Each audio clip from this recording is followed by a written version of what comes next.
그러면 우리가 무엇이라고 말을 해야 하겠습니까? 은혜를 더하게 하려고 여전히 죄 가운데 머물러 있어야 하겠습니까? 그럴 수 없습니다. 우리는 죄에는 죽은 사람인데 어떻게 죄 가운데서 그들을 살 수 있겠습니까? 침례를 받아 그리스도 예수와 하나가 된 우리는 모두 침례를 받을 때와 그와 함께 죽었다는 것을 여러분은 알지 못합니까? 그러므로 우리는 침례를 통하여 그와 죽으심과 연합함으로써 그와 함께 묻혔던 것입니다. 그것은 그리스도께서 아버지의 영광으로 말미암아 죽은 사람들 가운데서 살아나신 것과 같이 우리도 또한 새 생명 안에서 살아가기 위함입니다. 옆에 사람과 인사합니다. 하늘 복 많이 받으세요. 자리에 앉겠습니다.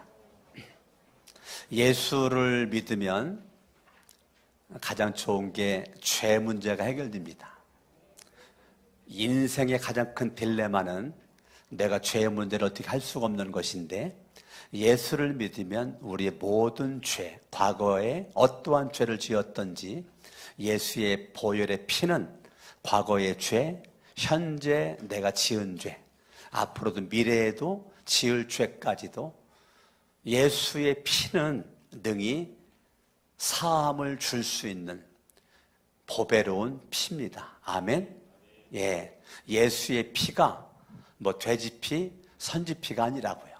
우리들의 모든 죄의 문제를, 어떠한 죄를 졌든지 예수를 믿으면, 믿음으로 말미암아 죄 문제가 해결되는 것입니다. 가장 큰 은혜는 예수 믿고 죄 사함 받은 은혜. 예수 믿고 죄 사함 받았는데 하나님의 자녀가 되는 은혜. 하나님의 자녀가 된 것도 너무너무 감사한데, 세 번째는 하나님께서 우리를 임마누엘로 함께 하사 영원토록 내가 너와 함께 하리라고 하는 은혜. 하나님의 약속의 말씀, 계명의 말씀을 내가 볼 수 있는 은혜. 이 하나님이 주신 편지를 내가 읽을 수 있는, 은혜 받을 수 있는 은혜. 그리고 예수님의 이름으로 내가 무엇이든지 기도하면 하나님이 응답해 주겠다. 내가 너의 발걸음을 인도해 주겠다. 하나님은 영원토록 우리와 임마누엘 함께 하시면서 저와 여러분들에게 은혜를 주시죠. 그때 많은 사람들이 예수님을 믿은 그때부터 5년, 10년, 20년, 30년, 40년 예수님을 오래 믿었는데 처음에 고백했었던, 예수 믿고 죄 사함 받았어요, 하나님의 자녀가 되었어요, 선녀님이 함께 하세요, 성경을 읽을 수 있는 은혜 주셨어요, 예수 이름으로 기도할 수 있어요, 여기에서만 머무르는 것이 10년 가고 20년 가고 30년 가고 그게 마치 예수 믿은 전부라고 생각하는 것이죠. 오늘 로마서 6장에서는 그것은 기본이고, 정말로 예수를 믿고 죄 사함 받은 사람은 3절에 보니까 반드시 침례를 받아야 된다. 예수를 믿는 사람들은 뭐를 받아요? 침례를 받아야 된다. 세례, 침례 같은 겁니다. 세례, 침례. 세례는 컵에다가 물 떠다 놓고 성부와 성자와 성령의 이름으로 세례를 주느라. 약식 침례입니다. 그래서 우리 침례교는 성경대로 하자 그래가지고 세례를 하지 않고 침례를 합니다. 잠길 침자죠. 물속에 확 들어갔다가, 예수님도 요단강에서 침례 요한에게 받고 물에서 올라왔죠. 저와 여러분들도 침례를 물속에 들어갔다가, 좀 불편하죠. 많이 불편합니다. 그러나 인간의 편리대로 예수 믿는 게 아니고 성경대로 우리 하자. 이게 침례교입니다. 침례교의 특징은 성경대로입니다. 성경대로 해보자. 성경대로 해보자. 침례 안 받으면 편하죠. 사실 물을 일부러 약간 차갑게 해라 그랬어요. 따뜻한 물도 나오거든요. 시설은 다 해놨어요. 뜨거운 물 나오도록. 그런데 약간 차갑게. 왜냐하면 시베리아 벌판, 얼음을 깨고, 우리 믿음의 선진들이 시베리아 벌판에서 얼음을 깨고 그곳에서 침례를 받았거든요. 그렇기 때문에 그 침례를 받는 것은 구원받으려고 받는 게 아니고 순종 차원에서 받는 거예요. 내가 예수를 믿는다라고 하는 그 증거로 침례를 받는 거예요. 근데 침례를 받을 때 3절에 보니까 그리스도 예수와 하나가 된다는 겁니다. 침례가 왜 중요하냐면 예수와 함께 죽음을, 예수와 함께 살으심을 선포하는 게 침례라는 거예요. 4절에 보니까 침례를 통해서 예수의 죽으심과 연합하고 예수님의 살으심과 연합한다는 겁니다. 예수와 함께 죽고 내 안에 예수를 살린다는 거, 그게 침례의 의미입니다. 그러면 여러분들이 예수를 믿고 내가 죄 사함 받았네, 너도 죄 사함 받았네, 우리 모두 죄 사함 받았네 라고 예수를 믿고 죄 사함 받고 하나님의 자녀가 되고 오늘 죽어도 천국 갈 수가 있는 확신이 있고 성령님이 임마누엘 함께 하시고 성경 보고 기도할 수 있는데요, 여기에서만 머물러는 것이 아니라 중요한 것은 따라합니다. 나와 예수님은 하나다. 따라합니다. 나는 예수님에게 연합되었다. 이 하나라는 단어, 연합이라는 단어, 이게 중요한 것입니다. 그래서 예수 그리스도가 십자가에 못 박혀 죽었을 때 저와 여러분들도 예수와 함께 죽는 거거든요. 믿음이 뭐냐면 예수와 함께 죽으려고 예수 믿는 거예요.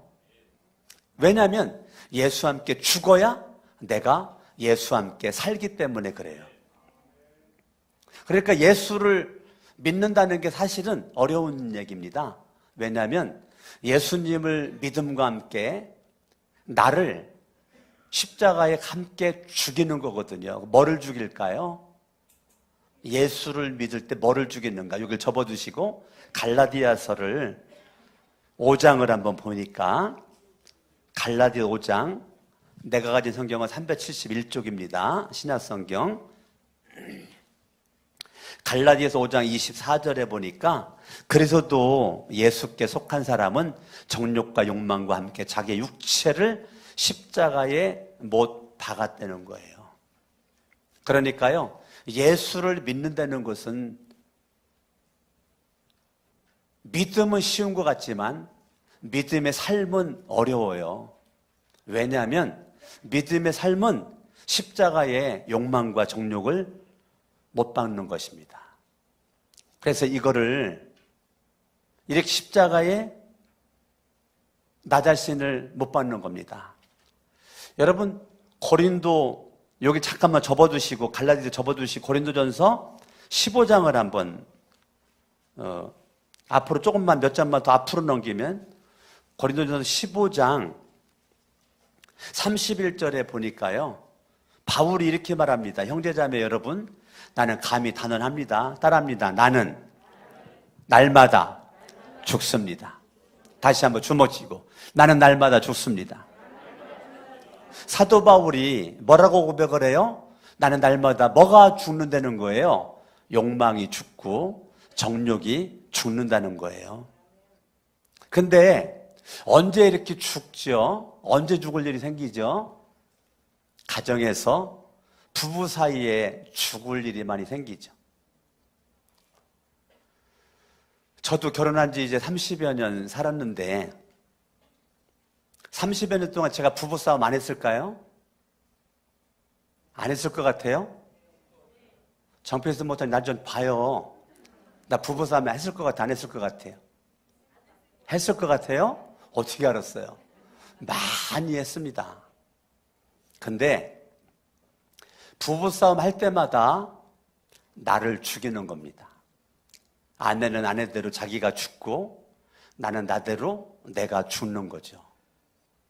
그러니까요, 부부관계 속에서 죽을 일이 많이 있어야 되고요. 제가 자녀들 4명을 키우면서 4명을 그냥 키웠을까요? 4명 키우면서 나를 많이 죽였습니다. 제가 전도사 8년 하고 공주서 담임 목회 11년 하고 서울 17년 담임 목회 하고 있는데 목회하면서 여러분들에게만 죽으라고 했을까요? 제가 목회하면서 나의 죽음을 바울처럼 날마다 나는 죽는다를 선포했기 때문에 지금 여러분 앞에 제가 있는 것입니다.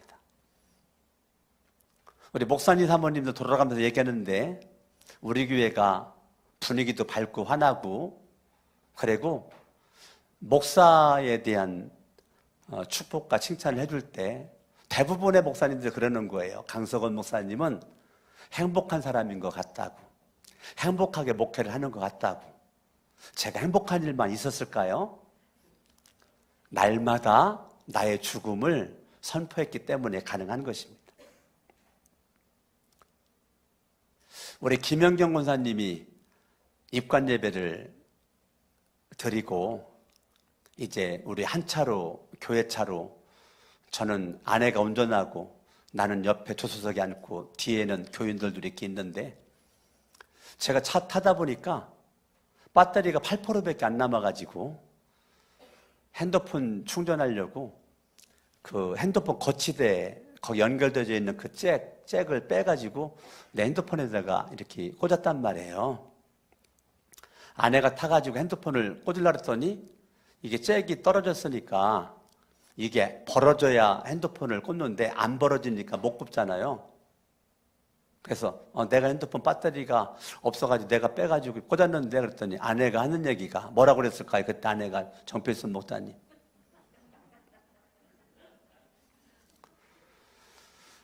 평생에 도움되는 게 없어.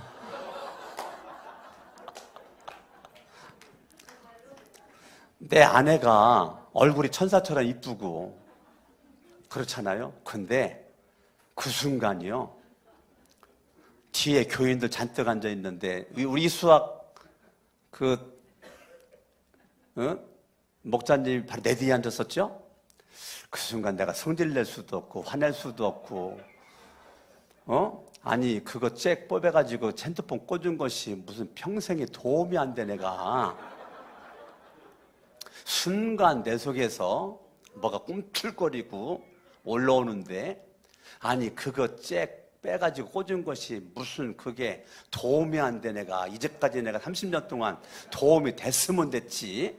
막 그러면서 이거를 확 빼가지고요, 거기다가 이렇게 꽂아가지고 이게 벌리게끔 만들고 핸드폰 꽂은 다음에 다시 빼가지고서 이제 꽂고서 막 내 속에서 산 움직이는데, 뒤에 교인들은 잔뜩 하지. 이거 뭐 어떻게 화도 못 내겠고 소리도 못 질러겠고 부글부글 막 꿀꿀 내가 도움이 안 돼?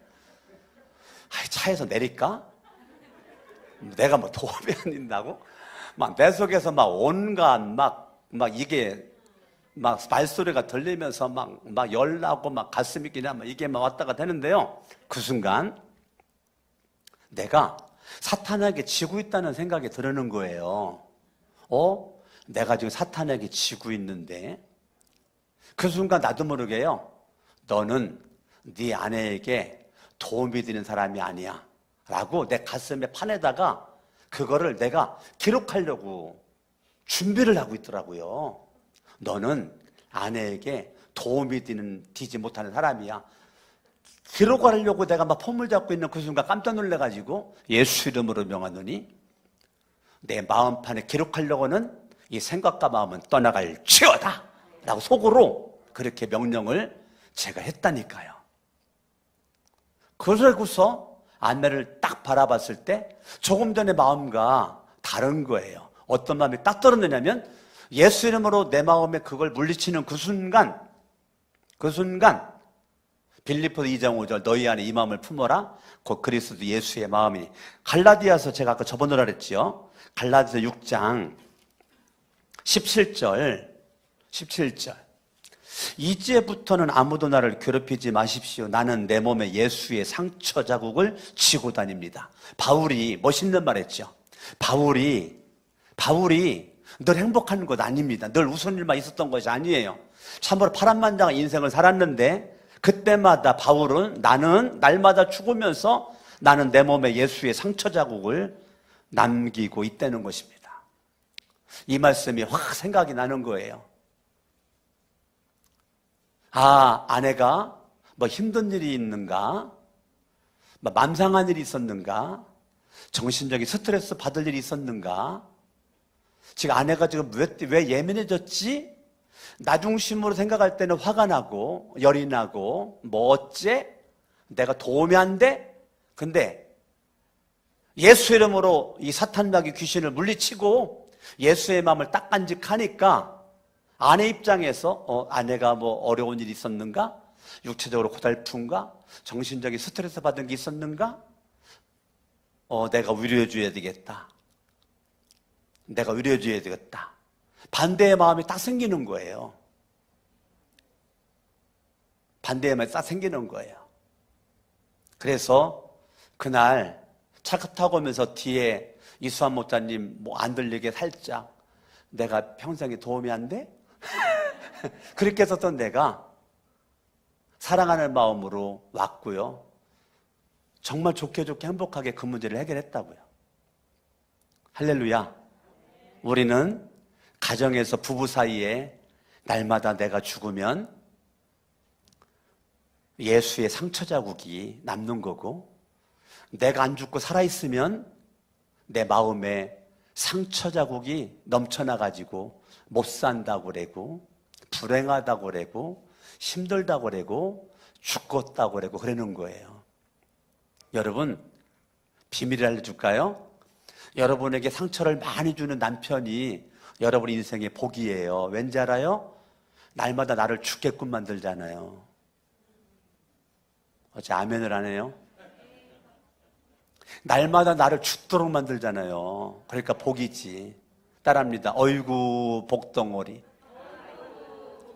여러분의 집에 남편, 아내, 아들, 딸, 뭐 친구들, 이웃들, 교인들 상처 주고 아픔 주잖아요. 그러면은 여러분의 믿음의 삶에 예수의 상처 자국을 남겨주는 복덩어리라니까.